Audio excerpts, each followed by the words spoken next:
everybody, it's Caitlin, your geeky girlfriend, coming to you hands-free and live from my car. We are driving to an appointment this morning, and I'm really just trying to maximize the productivity of my day today.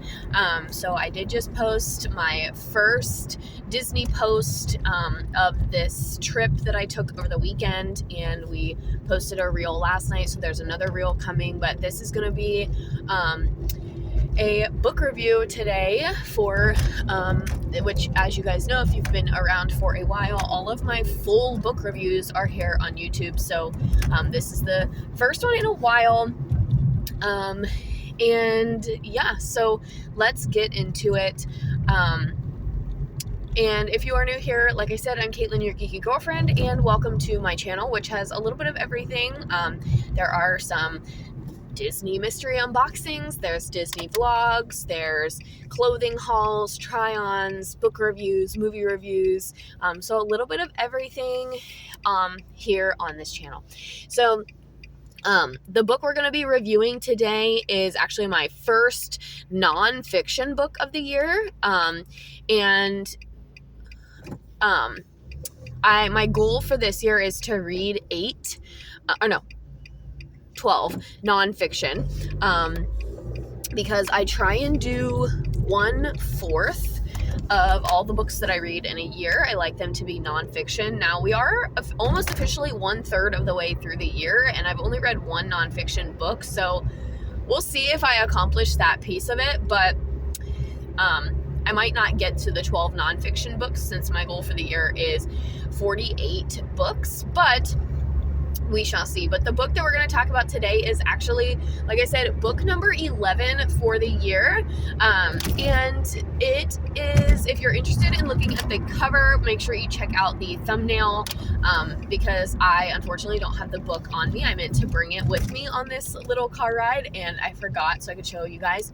But make sure you check out the thumbnail for that. Now, let's get into the review. My review for this book on Goodreads was pretty minimal, pretty basic, and I'm going to start off pretty much by saying the same thing, that the reason why I bought this book and what I got out of this book were two different things.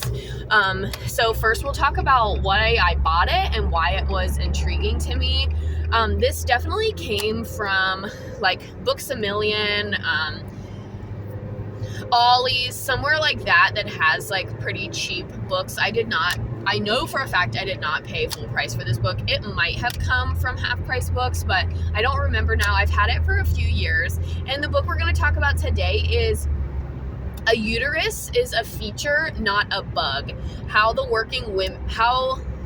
Working Woman's Guide to Overthrowing the Patriarchy by Sarah Lacy.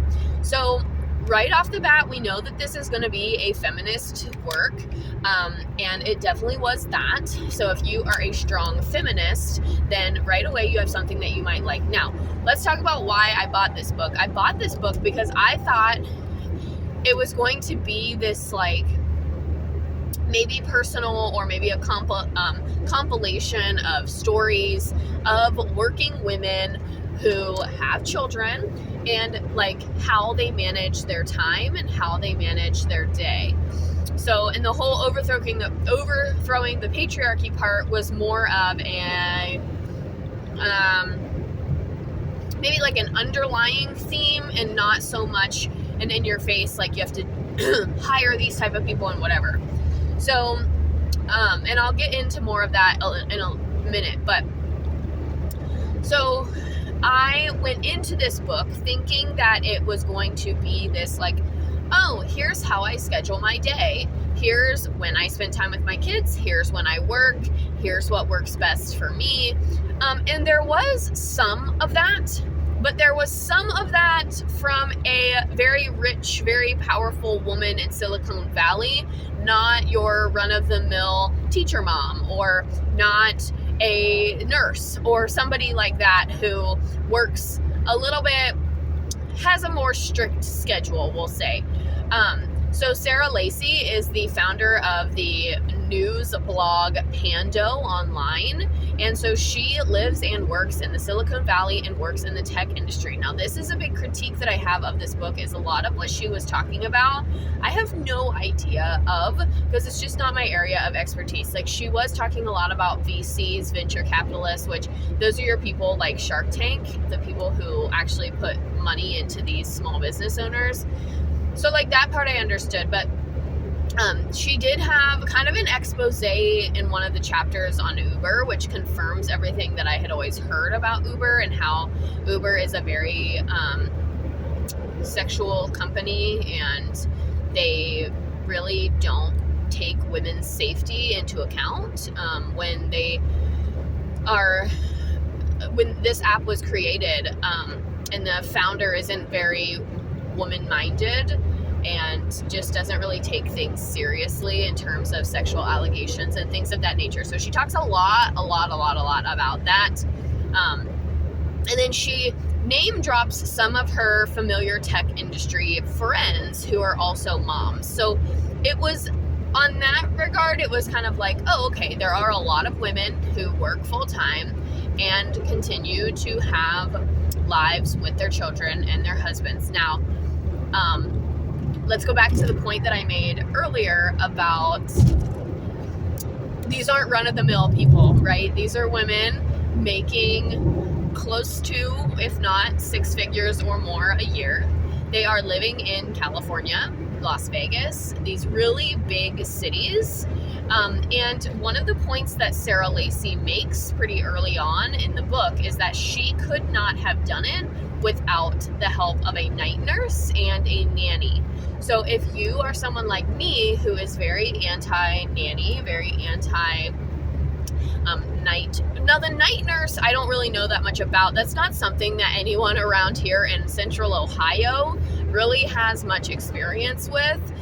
So that's not the part that I'm kind of critiquing here. What I'm critiquing is the fact that she paid people to help watch her kids, and then we get into the whole debate of like, just send your kids to daycare then.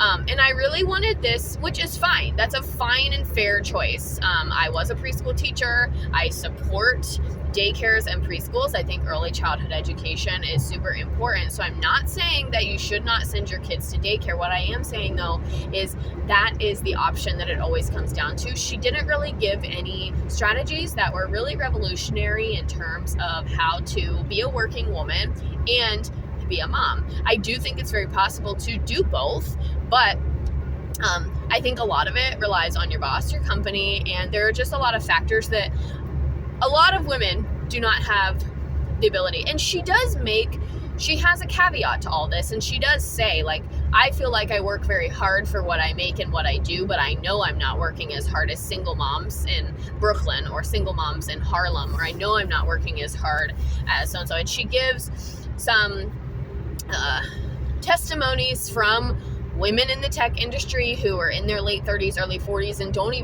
they didn't even want a husband. They just did the sperm donor thing, and they, got pregnant, and now they have everything that they want, right? They have the career and the baby, and they don't want the husband. So she talked, like, a couple of chapters talks about, like, talks about the whole, like, you don't need a man. You can take care of these things on your own, which, yes, agree. But she also talks, well, no, never mind. I'm confusing two books because I read a book right after this one that kind of has the opposite mindset.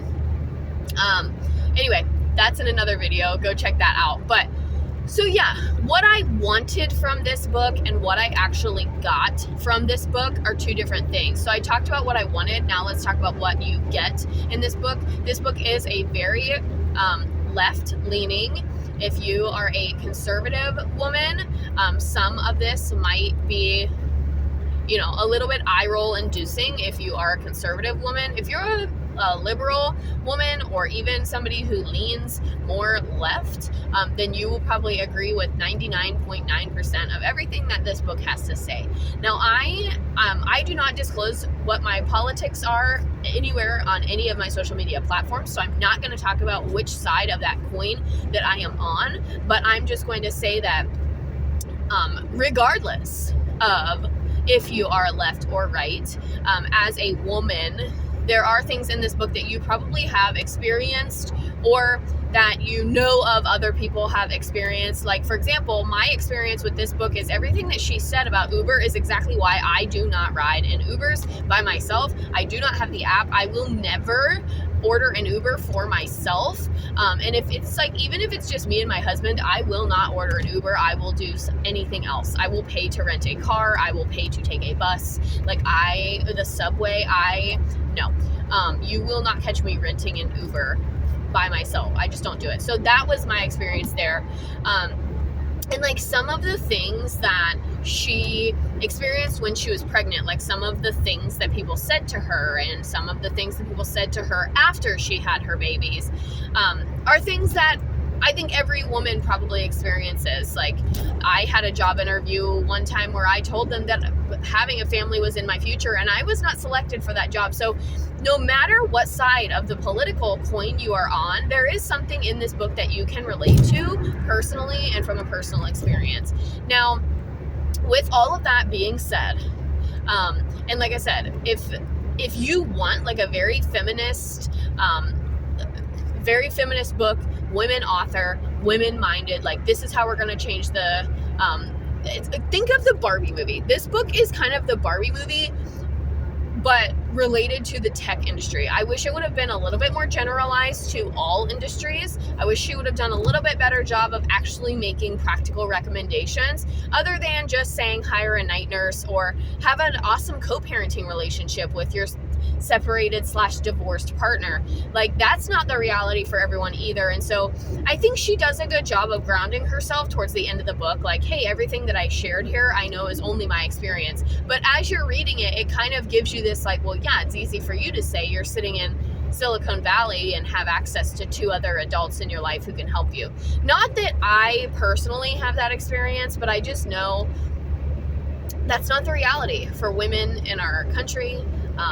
And now, before we go off on the deep end, women in this country have way more rights than women in other countries, so I'm going to stop that conversation right there. But overall, I gave this book a 2 out of 5 on Goodreads because I might have given it a 1 if I'm being completely honest. I think on Storygraph I gave it like a 1.5 or a 1.75. I almost did not finish this book on a couple of occasions, but I forced myself to power through because that does sometimes happen with nonfiction books. They're a lot harder to get into. They're a lot harder to read in longer increments. And I hadn't read a book fully since I read The Perfect Son by Frida McFadden. So I kind of had gotten myself into a little bit of a slump anyway, and maybe reading a nonfiction book wasn't the best option to get myself out of the slump. But regardless, we're out of the slump. And so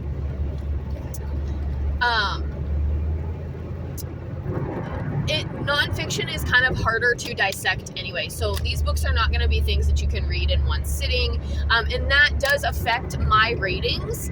But I try to I try to take that into account when I'm thinking about how much I actually enjoyed the book. And I think when it comes down to it, what the message that was delivered on the back and on the slipcover just was not what I got out of this. Now, somebody else picking up this book might have thought it was exactly what the doctor ordered, for lack of a better word, and might have been exactly what they were looking for, but it just wasn't for me. So I gave it a lower Goodreads and a lower Storygraph rating. I did make it all the way through though, and I did get there was a quote that she shared towards the end that I did really enjoy. I'm going to save for an Instagram post or something like that.